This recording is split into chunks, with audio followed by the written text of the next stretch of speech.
お久しぶりです。チャロです。ゆかと弟の住んでいる家に泊まりに来ました。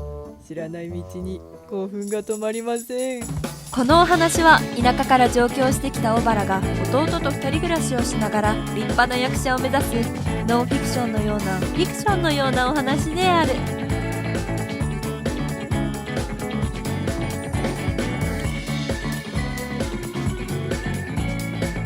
日々小原。週末に遊びに来ていた両親とチャロが群馬に帰ってしまうそうです。悲しいよということで、焼け鍋じゃー。体も心も北極のような寒さだったので、巻きしゃぶ鍋を作っていこうと思います。巻きしゃぶギコギコはしません。一度歯が入ってしまえばスー。豆苗を初めて使うもので、洗うか洗わないか迷っている図です。結局洗うことにしました。正解を教えてください。かわいそうな姿になってしまったが、すぐに元に戻るとんでもない生命力を持つ豆苗という生命体。最初人参はピーラーで切っていましたが、包丁で切った方が私は得意なようです。今回使うつゆは山木の豚しゃぶ野菜鍋つゆ。たとえこの腕が引きちぎれてもつゆを振ることだけは絶対にやめない。という強い意志を持ちながら振ったつゆを入れていきます。おいしく育てよ。蓋を閉めて、あとは待つだけ。ドキドキワクワクドキドキワクワク。カチッ。弟が帰ってきたように追加の分を用意しておく完璧感激乾電池の姉とは私のことです。鍋は洗い物が少ないのでとてもいいですよね。楽ちん。そしてこれは両親に買ってもらった魚を冷凍保存するためにラップに巻いているという光景です。この次の日から舞台の本番が始まるので、魚を焼く時間がないと。多分食べれるのは本番が終わってからだと思うので、その間冷凍庫で眠っておいてもらいます。よーし完璧。嫌な音が吹きこぼれてしまいました。煮込んでいる間に別のことを済ませてしまおうとよく目を離してしまうのですが、その度に吹きこぼれるんですよね。その瞬間だけいつもより時間が早く進んでいるという可能性は大です。七不思議。今回はまあついでに掃除もできたんで許してやることにします。違う、自宅。しゃぶしゃぶと言っておきながら肉をバカバカ入れる大原。入れ終わってから間違っていることに気づきました。手をくれ。わーい、完成。茶色い。指差しはダメだな。あなたなんかパッケージの感じと全然違うじゃんって思ったか？鍋はね、煮込んだら全部こうなるんだよ。わかったか？いただきます。見て、ほら、よそってみるとね、案外いい感じなのよ。ふうふうしてパクリ。はい、うまい。安心安全大天才。うまい。あいも猫舌。肉しゃぶしゃぶしないでそのまま入れちゃったから、巻きしゃぶでもなんでもないんだけどさ、美味しく食べれればなんでもいいよねって話。鍋だけでは足りず、ご飯を追加した小原の図。白米うめえ。弟が帰ってきて第2弾、また肉そのまま入れちゃった。この日はゲネプロの日だったので、衣装と非常食等を持って劇場に向かいます。頑張るぞ。無事ゲネプロ終了。誰の手？座組の皆様、温かい座組です。弟作煮込みラーメン。ありがとめちゃめちゃ食べかけたけど、本番1日目のお昼です。冷凍パスタ簡単お手軽。そしてこれは事前予約をしてくれた方々にプレゼントするためのメッセージカードとパインアメちゃんです。来てくれた方、本当にありがとうございます。お顔作り。ガリガリ削って使っていたキャンメイクのパウダーももうさすがに限界なので取り替えていこうと思います。マシュマロフィニッシュパウダー01番だよ。ASMR タイム。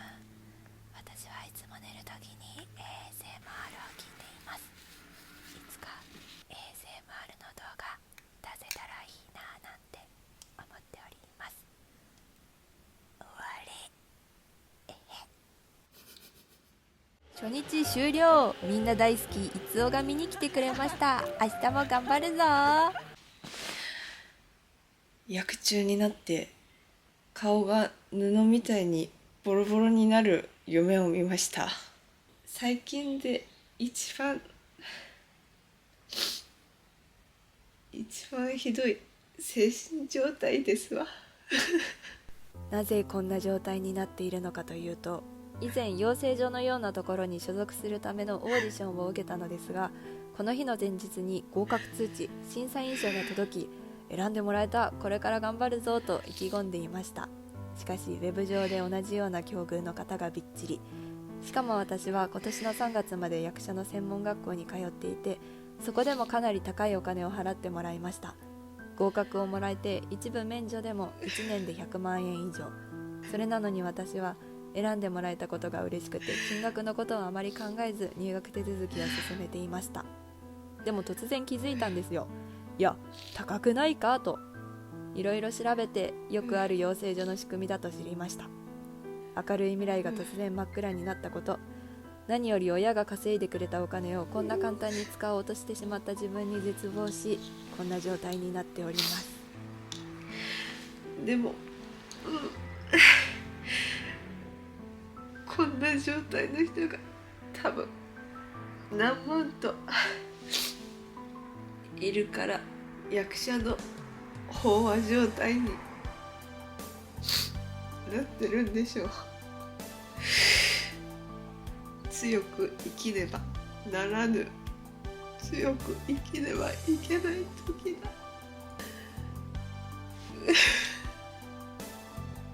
いろいろ準備して一生懸命やったからこそ辛い。でもこんな人がいっぱいいる。お前だけじゃないんだ。辛い思いをしてるのは私だけじゃない。でも辛い。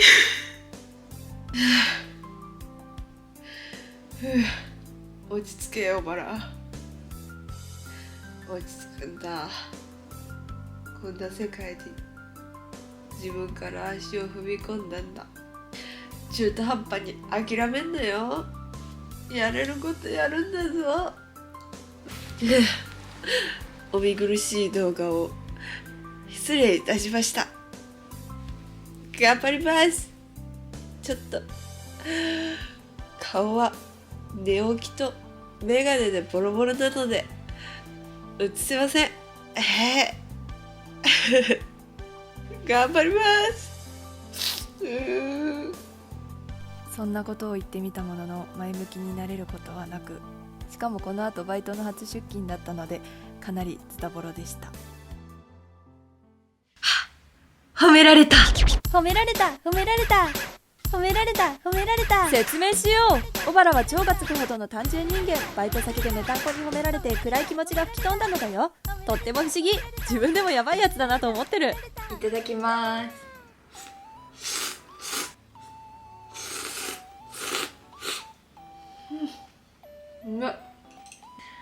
正直問題は何も解決しておりません。でもまあ目の前の今だったら舞台とか YouTube とか TikTok とかそういうのをまず頑張って何か結果を残していかないといけないなと思います。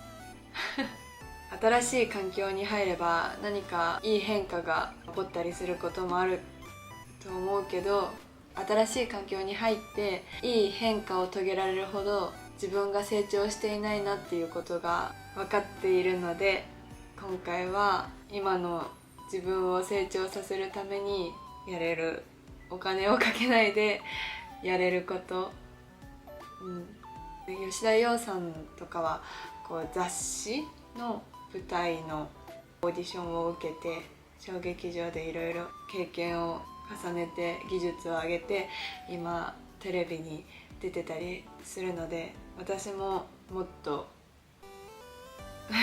急激に成長できたらそれはすごく嬉しいことだけど、急激に成長できるほど私は急激に成長できる人間ではないなと思ってるので、地道に頑張っていきたいと思います。わあ食べます。この日は千秋楽の日でしたが、あいにくの雨。全4公演中3公演晴れてくれたことに感謝するべきか。お足元の悪い中来てくれた方々、本当にありがとうございます。隠し撮り的な感じで撮ろうとしたら見事に見つかってしまっているず。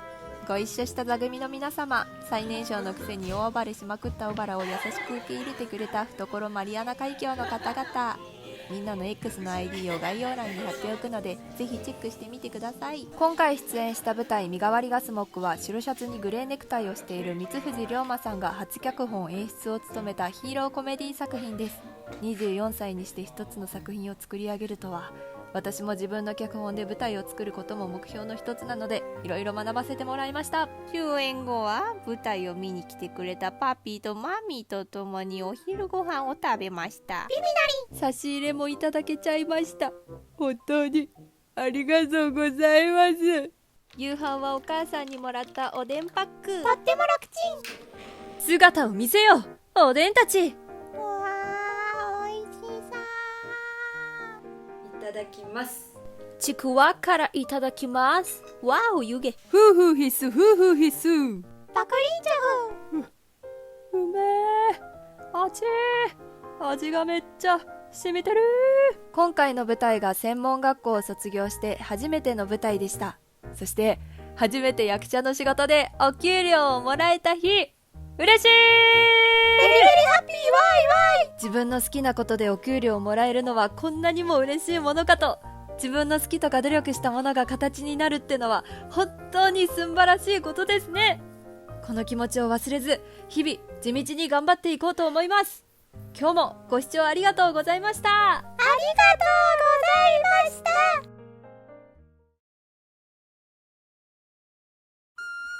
ゴミ拾い旅第2弾。今回の舞台は私の地元の観光地伊香保。ゴミが落ちてないことを祈っているが果たして。次回第30話、拾ったゴミの数で使える金額が決まる旅 in 伊香保。また見てね。